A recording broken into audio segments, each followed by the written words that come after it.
Well, I mean, I learned a ton from just the process of making it. And I actually went into it thinking of it as film school. I sort of thought, all right, I've saved up some money. Do I want to go to film school or do I want to just make a film? And so I decided to make a film. And I knew that I would make a lot of mistakes. And the goal was just to not make them twice. So I shot 200 hours of footage, and the first 50 are a lot worse than the last 50. I would come home at night and I would look at the footage and see the mistakes I'd made about framing things, or you know, how long I held on shots, you know,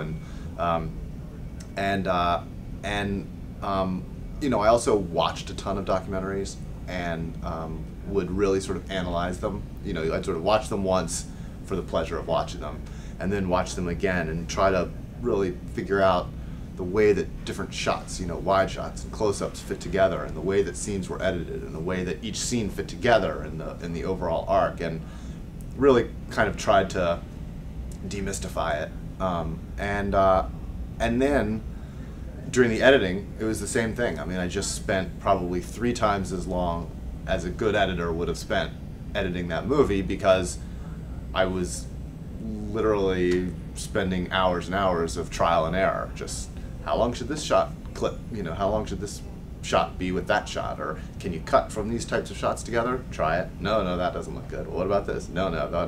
Oh yeah, that's how it works. And so just kind of whittling and playing, although to say playing makes it sound like probably it was more of a fun process than in fact it was most of the time, because I would say the number one message for people who are starting to make a film is that it's much, much harder than you think, and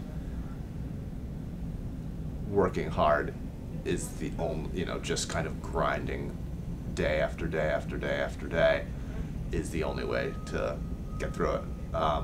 And it's also the most kind of creatively satisfying and intellectually satisfying work I've ever had, but it's not fun all the time.